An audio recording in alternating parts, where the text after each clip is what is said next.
नमस्कार दर्शकों, जेके प्राइम में आपका स्वागत है। मैं हूं विनोद कुमार। दर्शकों, आज विंटर जोन के स्कूल खुले लंबे अंतराल के बाद। उसकी वजह यह है कि कश्मीर में 5 अगस्त के बाद भी काफ़ी लंबे समय तक स्कूल बंद रहे थे, एजुकेशन इंस्टीट्यूशन बंद रहे थे। हालांकि 5 अगस्त के बाद जम्मू में इसका कोई असर नहीं पड़ा था। फिर मार्च में कुछ दिन तक स्कूल ज़रूर खुले, लेकिन उसके बाद कोविड-19 का कहर बरपा और लंबे अंतराल के बाद आज स्कूल खुले। स्कूल खुलने से अभिभावकों में भी आत्मविश्वास बना, स्टूडेंट्स में भी आत्मविश्वास बना, क्योंकि स्टूडेंट्स चाहते थे कि ऑफलाइन एजुकेशन ली जाए। ऑनलाइन 2G में आप कितनी शिक्षा ले सकते हैं हम सब जानते हैं, प्रैक्टिकली ही वायबल नहीं था। लेकिन अब आज स्टूडेंट्स को हमने खुश देखा। हमारे संवाददाता ने स्टूडेंट्स से बातचीत की, आइए देखते हैं उनका क्या है।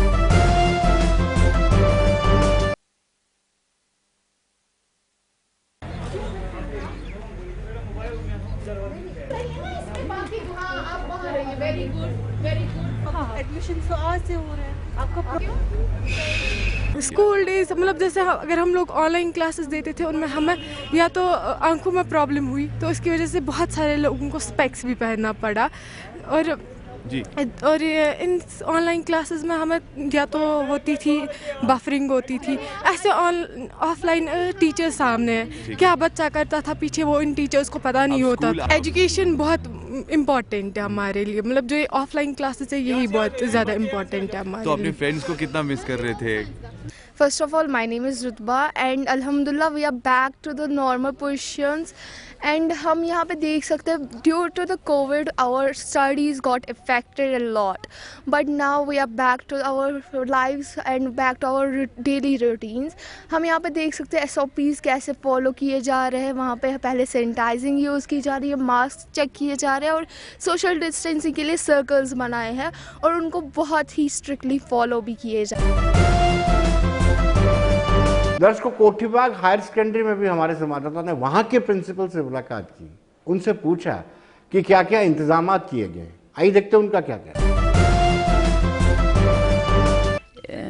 18 महीनों के बाद, और उनके लिए भी खुशी है कि वो स्कूल आ रहे हैं। हमारे लिए भी खुशी है कि हम स्कूल, अब बच्चे स्कूल आएंगे, उनके साथ हम वो अपना रूटीन का एकेडमिक ईयर शुरू करेंगे हम उनके साथ।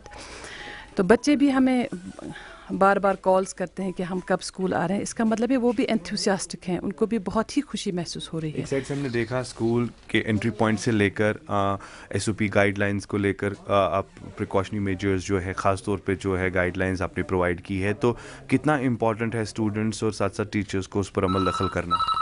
बहुत ही ज़रूरी है कि वो इस पर अमल दखल करें और इसको अच्छी तरह अमली जामा पहनाएं। हमने तो अरेंजमेंट्स दिए हैं, अब टीचर्स का काम है इंशाल्लाह वो तो इसको अमली जामा पहनाएंगे और बच्चों के लिए ज़रूरी है कि वो इस पर अमल करें। दर्शकों, रामबन भी विंटर जोन में आता है, तो रामबन में भी स्कूल खोलेंगे और वहां पर भी छात्रों में खासा उत्साह देखने को मिला। दाएं चलेगा, दाएं मत। इसी तरह जब आप स्टूडेंट्स होते हैं तो अपनी जिंदगी के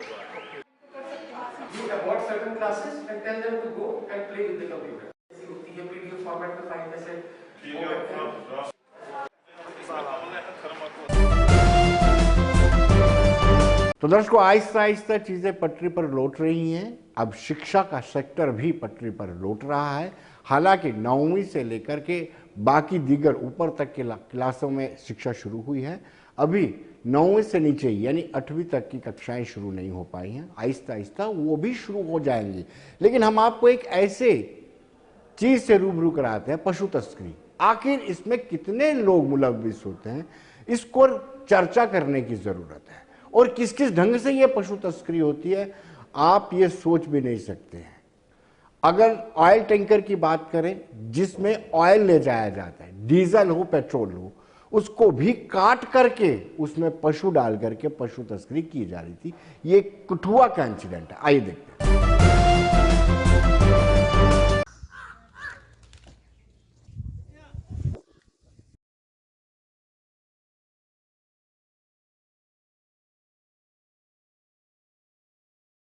एक लगातार कोशिश जारी है ज़िला पुलिस कठुआ की कि किसी तरह ये जो अवैध तरीके से बड़े अमानवीय ढंग से पशुओं की जो तस्करी की जाती है इस पर रोकथाम लगाई जाए।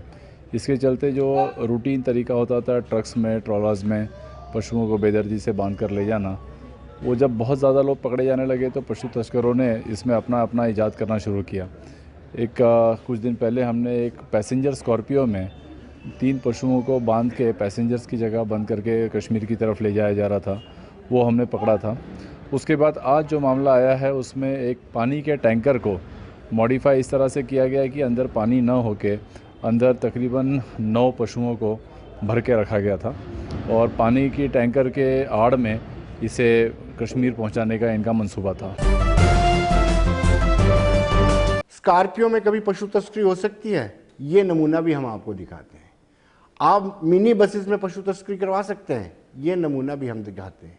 क्या, क्यों और कैसे होती है पशु तस्करी, इस पर पुलिस को गहनता से विचार विमर्श करने की जरूरत है। आइए देखते हैं।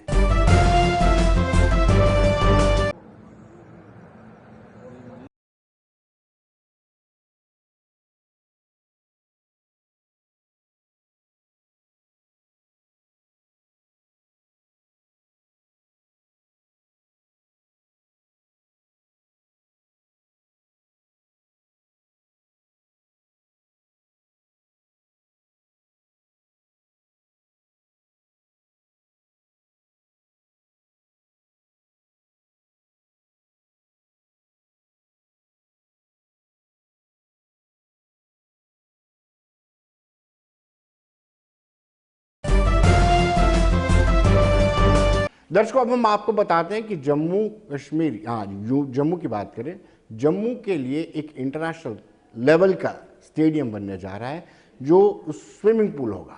आपको बताते चले, ये 3-3.5 करोड़ की लागत से बन रहा है और पहले ये ऑल वेदर नहीं हुआ करता था, ओपन में हुआ करता था। जैसे सर्दियां आती थी स्विमिंग पूल को बंद कर दिया जाता था और वहां पर जूनियर पूल नहीं था ताकि वहां से बच्चे सीख करके आते। लेकिन अब बड़े पैमाने पर युद्ध स्तर पर काम शुरू हो रहा है। आइए देखते क्या कहना है।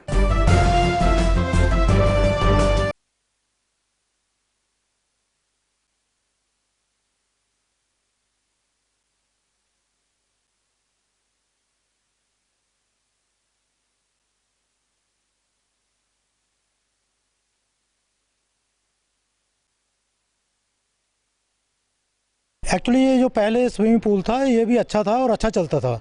ये सर्दियों में बंद हो जाता था क्योंकि सर्दियों में सर्दी की वजह से पानी ठंडा होने के कारण इसको हम पूरे साल नहीं चला सकते थे। तो लिहाजा अभी गवर्नमेंट ने ये अंडर जो JKIDFC है, जो लैंग्वेजिंग प्रोजेक्ट है, उनके अंडर ये 3.5 करोड़ का ये प्रोजेक्ट है। इसको ऑल वेदर स्विमिंग पूल बनाने जा रहे हैं। ऑल वेदर का मतलब है इसको पूरा हम कवर कर देंगे ऊपर से, जो कि पूरे थ्रू आउट द ईयर 12 महीने इसको चलेगा और 12 महीने जो स्पोर्ट लविंग पीपल हैं इसमें स्विमिंग के, वो इसको यूज़ कर सकेंगे। नहीं, सर्दियों में इसके लिए एक अंदर गर्म करने के लिए इसको वो लगाएंगे ना, इसमें सिस्टम की जैसे पानी गर्म रहेगा और बच्चे जो हैं वो हीटिंग सिस्टम रहेगा ना, जिसमें बच्चे जो हैं वो सर्दियों में भी स्विमिंग का आनंद ले सकेंगे। दर्शकों, हमने कोच से बातचीत की और कोच का ये मानना था कि बेहतर सुविधाओं का अभाव था, लेकिन इस स्विमिंग पूल के बनने से जो अंतर्राष्ट्रीय स्तर का है, स्टैंडर्ड भी अंतर्राष्ट्रीय स्तर का होगा, स्टूडेंट्स को, खिलाड़ियों को बहुत राहत मिलेगी और हम अंतर्राष्ट्रीय स्तर पर compete भी कर पाएंगे। ये ऑलरेडी नेशनल स्टैंडर्ड का स्विमिंग पूल है, 8 लेन पूल है हमारा। और अभी क्या है कि हम इसको इंडोर कर रहे हैं और ये ऑल वेदर पूल बन जाएगा। इसमें हीटिंग का भी थोड़ा प्रोविज़न है और साथ ही साथ हम छोटे बच्चों के लिए बिगनर पूल भी खोल रहे हैं। नहीं, ऐसा नहीं है स्किन की प्रॉब्लम होती थी, वो तो हम केमिकल वगैरह हम ट्रीटमेंट चलते रहते हैं, फ़िल्टर चलता रहता है। पिछले 4 साल से इसको रेनोवेट किया था, पिछले 4 साल। अब क्या कि नेक्स्ट फेज़ वाइज था ना, फर्स्ट फेज़ में इसको रेनोवेट किया और सेकंड फेज़ में इसको इंडोर करने जा रहे हैं और साथ ही साथ इसका हीटिंग का भी प्रोविज़न है।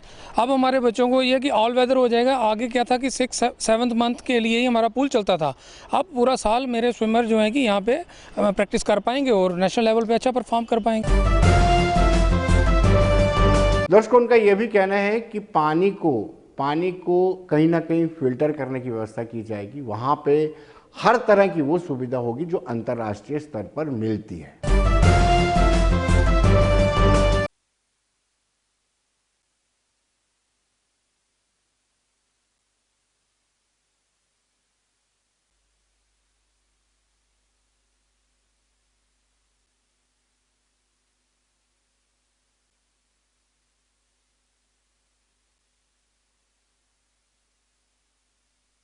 ये 2015 के बाद, आप ठीक कह रहे हैं, लेकिन 2015 के बाद इसको रेनोवेट किया गया था, तो तब से ये बिल्कुल इसका पानी ट्रांसपेरेंट रहता है।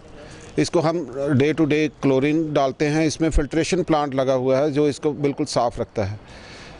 और ये जो बड़ी बात आपने की है कंपटीशन की, ये बिल्कुल स्टैंडर्ड साइज़ का है, इंटरनेशनल स्टैंडर्ड साइज़ है इसका। 50 मीटर इसकी लेंथ है और 20 मीटर इसकी चौड़ाई है। तो ये हाँ, डेप्थ इसकी शैलो एंड से 4.25 फीट है और इधर दूसरी तरफ से 8 फीट है। नहीं, बच्चे अभी अपने लेवल पे, जहाँ हमारे पास जम्मू क्लब भी है, अमर सिंह क्लब में भी है, इंडोर स्विमिंग पूल हैं, जैसे केसी क्लब है, बच्चे वहाँ अपनी प्रैक्टिस करते हैं जो नेशनल लेवल के बच्चे हैं। तो अब ये जैसे एक्सन साहब ने बताया, ये अप्रैल एंडिंग तक ये कंप्लीट हो जाएगा, तो फिर ये बच्चे हमारे यहाँ ही प्रैक्टिस करेंगे। हाँ, ये डिमांड थी, वो हम गवर्नमेंट का भी शुक्रिया अदा करते हैं, एलजी साहब का भी शुक्रिया अदा करते हैं कि उन्होंने इन बच्चों की डिमांड को प्रायोरिटी पे लिया, और अब ये छोटा स्विमिंग पूल भी इसके साथ ही हम ओपन करने जा रहे हैं। दर्शकों, 8 मार्च को अपनी पार्टी के बने हुए 1 साल मुकम्मल हो जाएगा। हमने इस बाबत पार्टी के वाइस प्रेसिडेंट गुलाम हसन मीर से बातचीत की। आइए देखते हैं उनका क्या कहना है। दर्शकों, इस वक्त हमारे साथ सीधे जुड़ चुके हैं गुलाम हसन मीर, जो अपनी पार्टी के वाइस प्रेसिडेंट हैं और साथ ही साथ पूर्व कैबिनेट मिनिस्टर भी हैं। और आपको बताते चले, कश्मीर, जम्मू कश्मीर की सियासत में उनका बड़ा इंपॉर्टेंट रोल रहा है। मीर साहब, पार्टी को 8 मार्च को 1 साल मुकम्मल हो जाना है अपनी पार्टी बने हुए, और इस 1 साल में आपको क्या लगता है कि पार्टी ने क्या पाया है और क्या खोया है? देखें, ये दुरुस्त बात है कि 8 मार्च 2020 को अपनी पार्टी अल्ताफ साहब की क़यादत में वजूद में आए। बिल्कुल। जिस वक्त हम मिले और पार्टी को बनाया, आप देख लीजिए उस वक्त का क्या माहौल था। उस वक्त ये माहौल था, जम्मू कश्मीर के अंदर कारोबार सारा ठप था, गुप अंधेरा था, वादी में और जम्मू कश्मीर के अक्सरियती फिरके में ये खौफ छाया हुआ था आर्टिकल 370 के हटने से और 35 हटने से। अब यहाँ आबादी का तनासुब बिगड़ जाएगा। नौजवान इस खौफ में थे कि हमारी नौकरियां जाएंगी, अब ऑल इंडिया मेरिट होगा, नौकरियां जाएंगी, ज़मीनें जाएंगी, बाहर के लोग आएंगे, यहाँ ज़मीनें खरीदेंगे। इसी तरह स्टेटहुड वापस आना चाहिए, कारोबार ठप हो चुका था, इसकी रिवाइवल की बात और कोई नहीं कर रहा था, इंडस्ट्रियलाइजेशन की बात कोई नहीं कर रहा था। इसी तरह डे टू डे मसाइल जो थे जिनसे लोग जूझ रहे थे, कोई भी इसकी बात नहीं करता था। इसी तरह सियासी लोग बंद थे, नौजवान मुल्क के दूसरी रियासतों में बंद थे, यहाँ बंद थे, कहीं कोई आवाज़ नहीं उठाता था। उस वक्त जब हमने ये महसूस किया कि यहाँ एक जमूद लग चुका है, लोगों में डर और खौफ पैदा हो चुका है, इस वक्त बाहर आने की ज़रूरत है, लोगों के दिलों की तर्जमानी करने की ज़रूरत है और जम्मू कश्मीर के लोगों को इस अंधेरे से निकालकर रोशनी की तरफ ले जाना है, तो अपनी पार्टी बनाए।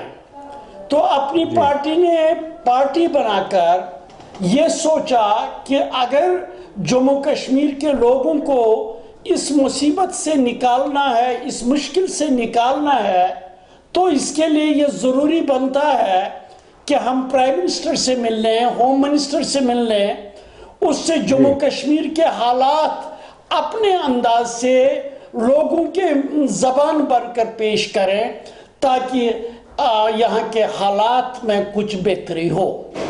हमें इस बात पे फ़क्र है जब हम प्राइम मिनिस्टर से मिले, प्राइम मिनिस्टर को जम्मू कश्मीर के हालात का हमने एब्स्ट्रैक्ट दिया, तो पहले इशू पे जो डेमोग्राफिक चेंज की बात थी, पहली बार मरकजी सरकार की तरफ, प्राइम मिनिस्टर की तरफ से यह आश्वासन आ गया जम्मू कश्मीर के लोगों को कि इनको इस वहम से निकलना चाहिए। गवर्नमेंट ऑफ इंडिया का कोई ऐसा प्रोग्राम नहीं है कि government of India demographic change करना चाहती है। बिल्कुल उन्होंने हमें आश्वासन दिया नौकरियां जो होंगी वो नौकरियां सिर्फ जम्मू कश्मीर के लोगों तक ही रहेंगी। फिर डोमिसाइल लॉ आया और डोमिसाइल लॉ की रूह से जो जम्मू कश्मीर की सरकारी नौकरियां हैं वो सारी जम्मू कश्मीर के लोगों के लिए ही रही। यहाँ अब बाहर का अप्लाई नहीं कर सकता है। ये बड़ी ही जम्मू कश्मीर के नौजवानों के लिए राहत की बात थी। इसी तरह लेकिन प्लीज मैं जगह करने दीजिए ना।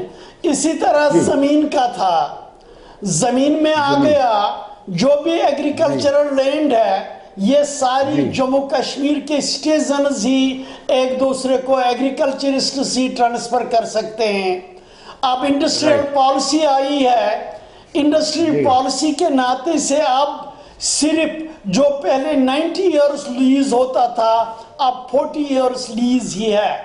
इससे वाकई जो खदशा, जो खौफ था, जिसका हमने ये किया था कि हम लोगों के जहनों को इस खौफ से आज़ाद करेंगे, जो उनको अंधेरा ही अंधेरा नजर आ रहा है, उस अंधेरे को हमने रोशनी में बदल दे दिया।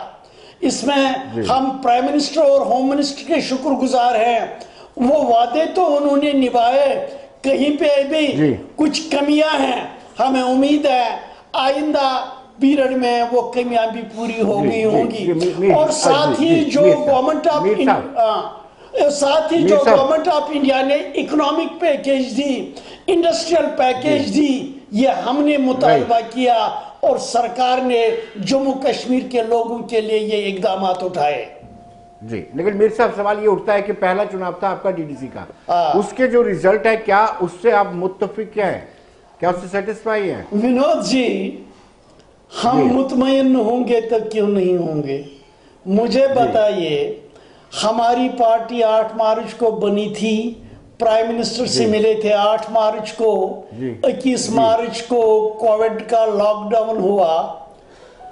हम कहाँ निकले थे, कहाँ पहुंचे थे, कहाँ ऑर्गेनाइजेशन बना की थी, कहाँ कैडर था? हमारे खिलाफ जो मुखालिफों ने प्रोपेगेंडा किया था, हमें कहाँ कार्डर तक पहुंचकर उनको हकीकत से बाखबर करने की फुर्सत मिली थी। लेकिन गवर्नमेंट ने इलेक्शन का ऐलान किया, बिगुल बजा दिया, हमने पार्टिसिपेट किया। पार्टिसिपेट करके हमने दिखाया कि अपनी पार्टी, जो एक नन्हा बच्चा था उस वक्त, उसको लोगों ने एक्नॉलेज किया, लोगों ने एक्सेप्ट किया। सबसे ज्यादा वोट, जो वोट शेयर हमने लिया, पीडीपी से ज्यादा वोट शेयर लिया, कई जो पुरानी पार्टियां उनसे ज्यादा वोट शेयर लिया। वोट शेयर ही नहीं लिया, बाज़ाब्ता सीटें भी ले ली। सीटें ही नहीं ले ली, 2 डिस्ट्रिक्ट्स में इस वक्त हमारे चेयरपर्सन और वाइस चेयरपर्सन हैं और 2 डिस्ट्रिक्ट्स में हमारी मदद से वो बन गए। इससे ज्यादा इतने मुख्तसर उर्सा में लोगों की तरफ से एक्सेप्टेंस मिलना ये तो बड़ी कामयाबी है, उपलब्धि है। जी जी जी, मीर साहब, एलिगेशन ये भी लगता है कि आपने खरीद फरोख्त की है। हाँ, क्या किया है? खरीद फरोख्त की, हाथ ट्रेडिंग की है। देखिए, मुझे ये बताइए, 54 इंडिपेंडेंट्स थे, 54 इंडिपेंडेंट्स किसी के साथ जाएं, जब वो उनके साथ जाए तो अच्छी बात, जब वो हमारे साथ मिल जाए तो खरीद फरोख्त तो बुरी बात। उनको बताइए रामबन में उन्होंने कैसे बनाया, उन्होंने राजौरी में कैसे बनाया, उन्होंने उधर कश्तवाड़ में कैसे बनाया, उन्होंने अनंतनाग में कैसे बनाया, उन्होंने पुलवामा में कैसे बनाया, उन्होंने उधर गांधरगढ़ में कैसे बनाया? क्या उन्होंने इंडिपेंडेंस के साथ मिलजोल के नहीं बनाया? जब हम ऐसा करते हैं तो हमारी हुई खरीद फरोख्त, वो करें तो वाह वाह। जी जी मीर साहब, आपसे ये पूछना चाहूँगा कि जिस तरीके से आज़ाद का राज्यसभा में टेन्योर खत्म होता है, अपनी फेयरवेल की स्पीच में वो भावुक होते हैं, उससे पहले प्रधानमंत्री नरेंद्र मोदी भावुक होते हैं, फिर वो जम्मू के 3 दिवसीय दौरे पर आते हैं और 3 दिवसीय दौरे के दौरान प्रधानमंत्री नरेंद्र मोदी की तारीफ भी करते हैं। क्या उनका रोल यूटी जम्मू कश्मीर की सियासत में बदलने वाला है गुलाम नबी आज़ाद का? देखिए, एज ए पॉलिटिकल एनालिस्ट आज़ाद साहब का कद सियासत में बहुत ऊंचा है। शायद ही जम्मू कश्मीर का कोई ऐसा व्यक्ति होगा जिसको इतना तजुर्बा होगा सियासत का, जो इतनी देर पार्लियामेंट में रहा हो, जो मंत्री रहा हो मरकजी वजारत में, इतना चीफ मिनिस्टर रहा हो। ये शायद पहले एक व्यक्ति है। मुझे लग रहा है जैसे उसने पार्लियामेंट में तकरीर की या प्राइम मिनिस्टर की, जो प्राइम मिनिस्टर ने इसके बारे में अच्छे शब्द कहे, मैं इससे लगता हूं कि उसका रोल नेशनल पॉलिटिक्स में है। वो मुझे नहीं लगता है जम्मू कश्मीर की पॉलिटिक्स में रोल करना चाहेंगे। हाँ, वाकई यहाँ का होने की वजह से वो जम्मू कश्मीर का भला ही चाहेगा। वो हमेशा देखेगा यहाँ अगर कोई प्रॉब्लम है, मुश्किल है, उसके लिए वो जम्मू कश्मीर के लोगों की तर्जमानी भी करता रहेगा, लेकिन रोल उसका जो है वो नेशनल पॉलिटिक्स में है। मीर साहब, कभी आपको ऐसा तो नहीं लगा कि आप पर जैसे आरोप लगता है अपनी पार्टी पर, ये भाजपा की बी टीम है, कहीं भाजपा की सी टीम को तैयार करने की कोशिश तो नहीं की जा रही? गुलाम नबी आज़ाद उसकी अगुवाई कर रहे हो? नहीं, इसमें मैं कुछ कहना नहीं चाहूँगा। गुलाम नबी आज़ाद जो है उसके क्रेडेंशियल्स जो हैं वो नेशनलिस्ट हैं। वो क्या अच्छा समझता है, क्या उसका तरीक़ाकार होगा, मैं उस बारे में कुछ नहीं कहना चाहूँगा। लेकिन जो मेरी ये असेसमेंट है, उनका रोल नेशनल पॉलिटिक्स में है और वो शायद जम्मू कश्मीर को जहां उसको लगे कि यहाँ गलत हो रहा है या कुछ करने की ज़रूरत है, वो इश्यूज़ वो उठाता रहेगा।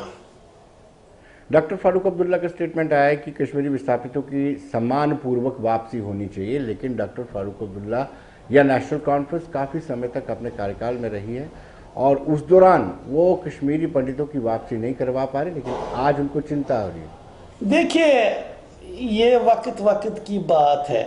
जब कुछ करना होता है उस वक्त करते नहीं हैं, फिर कहते हैं। कहनी और करनी में फ़र्क है। हमारी पार्टी का मानना है कश्मीरी पंडित कश्मीरी हेरिटेज का एक अहम हिस्सा है। उनको वापस आना है और कितना टाइम इसमें लगे, क्या तरीक़ेकार इख्तियार किया जाए, कश्मीरी पंडितों को कश्मीर आकर कश्मीर का हिस्सा बनना है। मीर साहब, आपके पास यानी अपनी पार्टी के पास कौन सा रोड मैप है जिस रोड मैप के मुताबिक कश्मीरी विस्थापित पंडितों की सम्मानपूर्वक वापसी हो सकती है? क्योंकि आपने भी कोई फार्मूला इख्तियार किया होगा। देखिए, मेरा मानना है जो कश्मीरी पंडित जम्मू कश्मीर का एक इम्पॉर्टेंट हिस्सा है, इनका रोल जम्मू कश्मीर की एजुकेशन और इकनॉमी में बहुत बड़ा रोल रहा है। इस वक्त भी ये अपना रोल निभा सकेंगे दूसरे तरीके से। जम्मू कश्मीर की डेवलपमेंट में इनको रोल मिल सकता है, ये रोल अदा कर सकेंगे और मिलजुल कर ऐसा कश्मीर बनाएंगे जो जन्नत बेनज़ीर हो। जी मीर साहब, सवाल ये उठता है कि डिलिमिटेशन कमीशन को एक्सटेंशन मिल गई है 6 महीने, और क्या आपको लगता है कि जैसे नेशनल कॉन्फ्रेंस के लोगों ने पहली मीटिंग में शामिल ना होकर के अपना एतराज़ जाहिर किया है, क्या आपको लगता है कि कमीशन की मीटिंग में जाना चाहिए, हर उस सियासी जमात को जाना चाहिए जिनको वो न्योता देते हैं, जो स्टेक होल्डर्स हैं? देखिए, नेशनल कॉन्फ्रेंस जो है जी, इन्होंने कभी भी पॉजिटिव सियासत की नहीं है। इन्होंने हमेशा ऐसी पोस्टरिंग की है जो सिर्फ जज्बाती पोस्टरिंग हो। प्रैक्टिकल सियासत करना इनको न आता है न इनका तरीक़ेकार है। ये सीधी सी बात है। डिलिमिटेशन कमीशन को नई हदबंदी करानी है असेंबली नशस्तों की, रिजर्वेशंस करानी है। इनको मैंडेट था कश्मीर के फुल रीजन से, क्योंकि इनके ही 3 नुमाइंदे चुने हुए थे। इन्होंने उनसे गद्दारी की जम्मू कश्मीर के लोगों के साथ। ये उनकी तर्जमानी नहीं कर रहे हैं। जम्मू कश्मीर के लोगों को ये खौफ है कि बीजेपी की सरकार उनका मैंडेट छीन लेगी, वो फिर जस्टिस उनको नहीं देगी। इनको मौका था रिप्रेजेंटेशन करने का, ताकि उनके जहनों में खौफ और वसवसा न रहता। लेकिन यह कोशिश इनकी हमेशा होती है जम्मू कश्मीर में कश्मीर के लोग वसवसे और खौफ के शिकार रहें और खुद ऐसा रोल न करें कि जो हक बनता है, जो ड्यू बनता है, जिस रीजन को, कश्मीर को क्या ड्यू बनता है, जम्मू को क्या ड्यू बनता है, इनमें ये हिम्मत बात करने की नहीं है। इनको रोड मैप देने की हिम्मत नहीं है। ये जज्बाती पॉलिटिशियन है। इनका कोई प्रैक्टिकल पॉलिटिक्स से न कभी वास्ता रहा है न रहेगा। मीर साहब, आखिरी सवाल आपसे, क्या वक्त है, माकूल वक्त है कि अब चुनाव हो सकते हैं? दूसरा सवाल यह है कि क्या जनगणना से पहले डिलिमिटेशन होनी चाहिए या जनगणना करवाने के बाद होनी चाहिए? देखिए, जरूरी ये है, 2 सवाल एक साथ है जी। अब सीधी सी बात है। अब इलेक्शंस तब होंगे जब डिलिमिटेशन कंप्लीट हो। डिलिमिटेशन के बगैर इलेक्शन नहीं हो सकते हैं, क्योंकि वो गलत बात है। या तो इनको अमेंडमेंट लानी है, लेकिन अपनी पार्टी बिलीव्स जितनी जल्द मुमकिन हो इलेक्शंस होने चाहिए, या ये डेफर करें, वो जो 7 सीटें हैं ऐड करने, उसको डेफर करके पुराने तौर तरीके पे इलेक्शन करें। इलेक्शन को डिले करना यह अफसरशाही को ताकत बख्शना है, अवामी ताकत को कमजोर करना है। अपनी पार्टी कभी नहीं चाहेगी कि अफसरशाही रहे। अपनी पार्टी चाहती है अवामी सरकार आए, अवाम की चुनी हुई सरकार आए, अवाम की ख्वाहिशों की सरकार आए। मीर साहब, साथ में एक सवाल और पूछा था मैंने कि क्या जनगणना के पहले होना चाहिए डिलिमिटेशन या बाद में? मैंने कहा अर्लियर द इलेक्शंस। गवर्नमेंट के पास दोनों ऑप्शंस हैं। अगर वो ये डिले करता है, ये डिलिमिटेशन का प्रोसेस, पहले पुराने तरीके से ही इलेक्शन करें, उसके बाद भी डिलिमिटेशन हो सकता है। Ball is in the court of the central government. They are in majority, fully majority in parliament. वो कानून में तरामीम भी कर सकते हैं, लेकिन जम्मू कश्मीर के लोग इंसाफ चाहते हैं, जम्मू कश्मीर के लोग एम्पावरमेंट चाहते हैं।